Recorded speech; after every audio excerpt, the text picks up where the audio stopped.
have a wireless mic and I wouldn't have to hold a mic, but I'm just a jungle missionary, so this is the best he could do for me this morning. And he is right. I gave him awfully short notice, but we've been trying to get out of the jungle since August, and we finally were able to get out the 26th of October, and it's just been a mad scramble ever since. So, but anyway, we are so happy to be here. I don't know if a lot of you all know, but this was a church that my wife Kayla and I got married in. Pastor Frost did our wedding ceremony, and you know we've had a very, very good marriage. I'm quite a bit older than she is, but I identify as young, so she's catching up, and we're fine. We're going along good. And you know, there's been a few little rough spots along the road. One morning I woke up and my eye was black and blue and swollen shut. Now I'd gone to bed that night in good shape, no problems at all. So the first thing that my mind is starting to worry with is, were we as good as I thought we were last night? And so finally, with just a little bit of trepidation, I broached the question. I said, honey, now what happened? And she said, well, you can forget about that. If it had been me, both would have been swollen shut. So we've had it pretty good. Although she did kick me out of bed once, and that was hard to bear. But there was a vampire bat in our bed under the covers, which she woke me up, and I made a diligent search for it, and I couldn't find it. And so I went back to bed and assured her that nothing was wrong, go to sleep, everything. Well, when the bat started crawling across her feet, she violently kicked me out of bed, and I did another diligent search for that crazy bat and could not find it. And I mean, we stripped the bed and we couldn't find that bat. So I'm saying, honey, come on, you know. And then we got back and I'm almost asleep and something is starting to run up my leg, and I'm thinking it's her. And I said, come on, Kayla, that's getting old already. Stop it. It was a bat. And I was quite frantic. By the time I finally killed it, it was right about here, and I squished it against my chest, and it was not. We'll drop that story there. But we serve an awesome God. We really do. God has so blessed our ministry. I don't know. Back in 2005, then President Chavez gave orders for all evangelical missionaries to leave all indigenous lands. And they gave them 3 months to comply with that order. Well, my dad has always been a rebel. He went to Venezuela in 1953 and was one of the pioneering missionaries with the Yanomami. And so him and Mom decided that they were going to stay. And they gave everybody on our base with our mission the choice to leave or to stay and just see what would happen. So most of us decided to stay. Some of us left. But most of us decided to stay, and you know, it really was a good thing we did, because we have seen more Yanomami come to a saving knowledge of Jesus Christ in the past 15 years than we have in the previous 55, 60 years combined. So God really is doing an amazing work right now among the Yanomami, Again, sometimes I assume, since we've spoken in this church before, everybody knows the tribe that we're talking about. But the Yanomami are classified as pre-Stone Age. They are pre-Stone Age. They only use tools and implements made out of wood or bone or something. You could go and do an excavation on a Yanomami village 20 or 30 years after they've left it, and you would find absolutely no evidence of any human occupation at all. They're pre-Stone Age. But they're an interesting tribe because they have a bond with the spirit world that's difficult to describe. Just to give you an example, I was in this village way up, about 5 days up a river from our village, and this was with a 40 horsepower motor on a speedboat, so we're making some good time. And we got to this village, and this old man just kept staring at me. And he's just staring at me. And finally I said, Grandfather, I said, what's wrong? He said, I know you. I said, no, Grandfather. I said, I've never been here before. This is the first time I've ever been in this village. As a matter of fact, I was one of the very first. My brother and I were two of the very first non-Yanomami people that they had seen. And so I said, no, I've never been here. He said, no. He said, I saw you in your village. Well, I knew that wasn't possible. I mean, somebody coming with his status, coming that distance to our village, the village would have been in an uproar. Everybody would have turned out to welcome him, and it would have been a big deal to have that distance village come for a visit. Excuse me. I said, no, you've never been to my village. And he tells me, he says, well, I didn't go physically. And I said, what? He said, no, I didn't go physically. He said, but I remoed against you. And it's a word, remo is a word that they use to lay in wait, to ambush. He said, I remoed against you. And I said, what?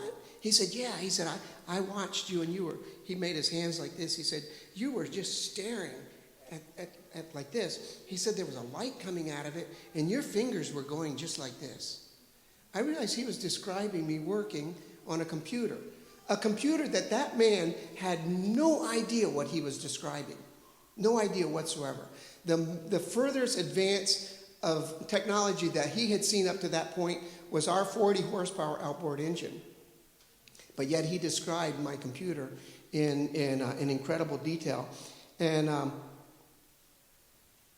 but yet, even though they're classified as pre-Stone Age, whatever, God loves them. God loves them so much that he sent his only begotten Son to die for them and to rose again for them. And he desires that they join him in heaven. And with your all's partnership, we're getting the word out to the Yanomami.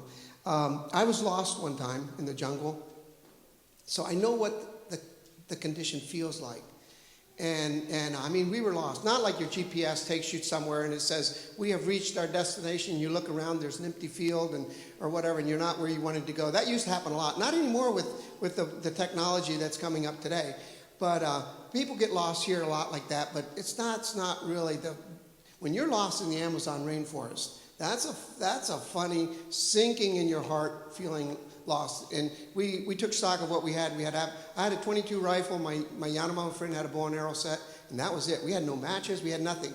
Well, a jaguar walked around us at night and liked to scare us to death. And anyway, so the funny thing was at first, when he was starting to get lost, I knew where we were. I said, no, the boat's back that way. He laughed at me. He said, who's the Yanomami? Well, he was obviously the Yanomami, so I let him lead on.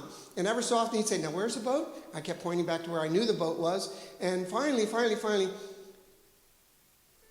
he was lost. He recognized that he was lost. We came back to a tree that we had taken shelter in, and I said, look, we were right there. Okay, now where's the boat? Well, by that time, I had no idea where the boat was. I was as lost as he was. So he said, let me climb a tree. So he climbs this tree. He gets up there. He looks at me. He comes down. He says, the ground slopes down that way. And the river's got to be down that way. So we took off that way. And after about an hour of doing that, we came across these tracks, and they were our tracks. And so we're going in circles again. And we're standing there just thinking about it. All of a sudden, I heard an airplane flying towards us across the Amazon jungle. And being that it was back then, in that day, there was no civil aviation in the jungle at all, except for Missionary Aviation Fellowship, who were our flight service providers. But I knew the schedule for that day because I'd been listening to the ham radio, and I knew the schedule. I knew in the morning it was flying to Tamatama, and then it was flying to Parima, and then in the afternoon it was flying back to Tamatama. And I also done that trip enough. I knew exactly on the river where that airplane was going to cross the river. And it was right below where we had parked our boat. So I said, Lucas, listen to that airplane, and we'll get out. Get your bearing, because that airplane is going to cross the Orinoco River right below where we tied our boat. So we waited and waited. It flew right over us, and we took off running as hard as we could go because we desperately wanted to get out to the river before we had to spend a second night in the jungle. Well, I was wrong. What I didn't realize is the same thunderstorm that had gotten us lost had delayed the airplane. So now instead of flying from Parima to Tamatama, it's flying from Tamatama to Parima. So guess which direction we're running? The absolute opposite direction from which we should have been going. And people tell me, well, it really doesn't matter what you believe. As long as you really have faith, God's going to make it okay. No, he's not. We were running the wrong way. And if we would have kept running that way, we would still be running. We were running absolutely the wrong direction. And that really brings me to a verse where Jesus said in John 14:6, he said, I am the way, the truth, and the life. No man comes unto the Father but by me. And that's an absolute. And you know what? After spending that night in the jungle, we'd gone this way, we'd gone that way, and we were totally lost. Because it was an overcast day, you couldn't see the sun, you couldn't see anything. The next morning, something absolutely amazing happened. The sun came up. And when you're 3 degrees north of the equator, the sun comes up in the east 365 days a year. So we knew where east was at that point. And knowing where east was, we knew where the river was. And we did walk out, and we were able to find the river. But just like that sun was our absolute, Jesus has to be our absolute today. So we're also told in the Bible, in 2 Corinthians 4:3-4, that if our gospel be hid, it's hid to them that are lost, in whom the God of this world hath blinded the minds of them which believe not, lest the light of the glorious gospel of Christ, who is the image of God, should shine unto them. And having been lost once, I really can feel for somebody lost spiritually. And so many of the Yanomama are so desperately lost spiritually, and they don't even realize it. The demons give them incredible power. And yet, we have been able to start, since 2019, well, let me back up. We've showed the Jesus movie and Passion of the Christ and God's story from creation to eternity, which we have translated into Yanomama. We show those. But then there's so many villages, and there's so many of them, and there's so few of us. We might get to some villages once a year, some villages once every 5 years. And when we're gone, they have nothing. And so we were made aware of these small audio devices called the torch. So we have spent since 2019, placing these torches in as many villages as we can. To date, we've placed them in over 120 villages amongst the Yanomama. And God is really using those torches. One guy told me, he said, I didn't want to hear it. And I didn't take one. I did not want to hear it. But my neighbor over in the other hearth played his, and way into the night, it was so loud I couldn't help but hear it. And he said, as I listened to that, I got such a sense of peace. He said, that night I accepted Jesus as my personal Savior. And so there's just been so many stories, but time doesn't. But I have to tell you about one, Miguelito. He paddled to our village over 3 days downriver, and it was going to take him almost 5 or 6 days to get home paddling. And he got there, and he says, Mike, you've got to give me a torch. I heard you're giving out torches, and our village didn't get any. I said, we're all out. There's none left. They're all gone. And he said, oh, no. He said, come on, you've got to have one hidden. And I remembered I'd given one to our daughter, Mia, for the Spanish on it. And so I went and I said, well, I said, I'm not going to make any promises, but I do know where there's one is. I don't know if she'll give it. So I went and explained the situation to Mia, and she very graciously gave up her torch, and we gave it to Miguelito, and he passed. And I said, now remember, this is the absolute last one. There's no more. I don't have any more. He said, yeah, okay. 2 weeks later, he was back. He says, might you happen to have one more of those torches?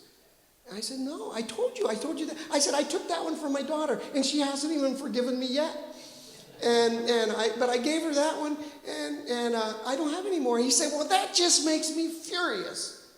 I said, well, don't get mad at me. I told you I didn't have any. He said, no, I'm not mad at you. He said, but here's what happened. He said, I was charging I listened to it all night, and the battery died, so I was charging it in the sun the next day, and somebody stole it. And he said, when I noticed it was gone, he said, such an anger came over me. I grabbed up my war club, stormed into the center of the village, and I started calling it. I kind of knew who possibly had stolen it. So I'm calling him names. I'm calling anybody else and their names. And all of a sudden I got to thinking, what are you doing? He said, you're trying to tell your people about a God of love. And you're the only Christian in this village. And look how you're acting. He says, I slunk back to my hammock. So embarrassed. I slunk back to my hammock, but then I had to come to see if you had one more. And I said, well, that's a good story, but I still don't have any. But I said, we'll put you first on the list for the next batch. And we did. So we gave him another torch. But in closing, we have an early morning Bible study, 5 days a week.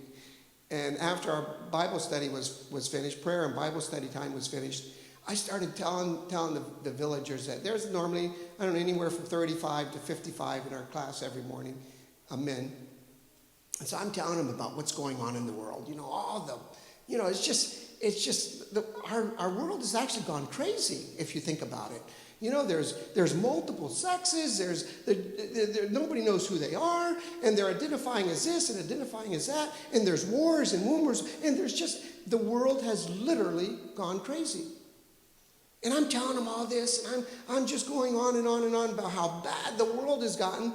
And he looks at me and he says, Miguelito, he was still there. I probably a different time, but he was back in our village because he comes periodically for more teaching. And he says, Mike Iwa, he said, that doesn't bother me at all. That doesn't bother me. And I'm thinking very smugly, well, why should it bother you? You wouldn't even know it was going on if I wasn't telling you about it. You're so far back here in this jungle that, of course, it doesn't bother you. Why would it bother you? I'm thinking to myself. And like I said, I got a little smug smile on my face. And then he says, no, that doesn't bother me at all. I'm just listening for the trumpet. Boy, that took my smug smile off in a hurry, I'll tell you. And I decided that from now on, I was going to listen for the trumpet with Miguelito. So listen for the trumpet with me, folks. We serve an awesome God. We really do. Thanks, Pastor. All right, so, it's a little hot. Turn me down just a tiny bit. So some of these people, particularly the young ones, right, who didn't grow up in the jungle, right, they don't even know what a day in the jungle looks like. So I wonder if you could take a couple minutes and share with us what a typical day would look like when you just wake up on a normal morning in the village that you normally live. And then if you could share what a day would look like if you're visiting a village that you don't get too frequently, so you're don't have as many relationships, but and what those and how that would be different from a normal day. Okay. So go ahead. Yeah, good. Good. In Coxolateri, it's been a Christian village for a number of years. Dad and Mom started working there, and they went to Venezuela in 1953. They actually moved to the village of Cox in 1960. And I was 5 years old at the time, and so as we grew up and lived there, people started getting saved, and it was honestly life changing for the village. The Yanomama are a warring tribe. They're at war all the time. Anytime a snake bite, a tree falls on somebody, malaria, anytime anybody dies, the witch doctors finger who's the guilty party, and they go and kill somebody from the village that the witch doctor decided was guilty. And so that goes on all the time. And then that village, of course, comes back to fight. And yet, in my teenage years, the village was converting to Christianity, and we now have a church established in Coxolateri. So my day consists of, I get up early in the morning. We go out, we have prayer with the elders of the village, then go out and we have a Bible study, like I said. Then they go out and do their gardening. Many of them, a lot of the guys will stay and work with me on different translation projects that we're doing. And that's, the village is, spiritually, in that respect, is pretty relaxed, pretty laid back. We have a very firm church established there in the village of Coxolateri. But as Pastor said, if you go out to some of these faraway villages, and I was just in a village not too long before we came back, where I was the very first non-Yanomami person these people had ever seen. So it was very, very primitive. And for those of you who are going to watch the video after the service, know that those pictures are very, very, very edited. You cannot just get up and show your pictures. When I'm talking primitive, I'm talking no clothes at all. And so I was the first non-Yanomami person these people had ever seen. And when you in the early evening, as you get ready to fall asleep, almost every adult in the village starts crying because they're reminded of their dead. of somebody who's died either recently or who knows how long ago, and they just start weeping. And it engulfs that sadness, just engulfs the entire village. It's very oppressive how sad that is. And then once that gets over, then the local witch doctors will start chanting, and they will chant for hours and hours and hours to their demons. And I've lain in a hammock and listened to a guy that I know he is the only person in the hut, about 10 foot from me, and he's chanting, and in his chants, he's in his out-of-body experience, he's going on a raid to this other village. And he's actually going on a raid for his demons. And they go and they steal the souls of little children for their demons. Their demons are very bloodthirsty. And so I'm listening to this guy because I'm just laying in my hammock, and this guy is chanting. And as he's chanting, he finds his victim in this village far, far away. And all of a sudden in that hut, a little child starts screaming in terror. And then I hear the mother, realizing that her child is in danger, she starts running to grab him, and she's screaming for help. And I know it's one person in that hut. And then I hear him begin to celebrate that he has snatched the soul of that child. And he's on his way home, and he's so exuberantly giving the soul of that young child to his demons. And that's reality for those people without the gospel of Jesus Christ. Their lives are full of fear and hatred. And I remember Bautista, one of our elders, telling me, he said, I hated everybody. I hated my wife. I hated my children. I would just lay in my hammock, and the demons would just be telling me to kill, to kill, to kill. That's all I heard all the time. He said, finally, it would become so bad, I couldn't silence it any longer. So I would get up and I'd grab my arrows, and I'd go to a different village, and I'd shoot somebody and kill somebody just to shut the demons up. And I was telling him what brought that conversation on. I was telling him about the Columbine massacre a number of years ago, and then about the massacre where this boy in I believe it was South Carolina went into this church and sat there visiting with this church people for a while before he opened fire on them. He said that what you're describing to me is somebody who's being in obedience to the demons. He said that's how I was before the gospel of Jesus Christ. That was me with the hatred.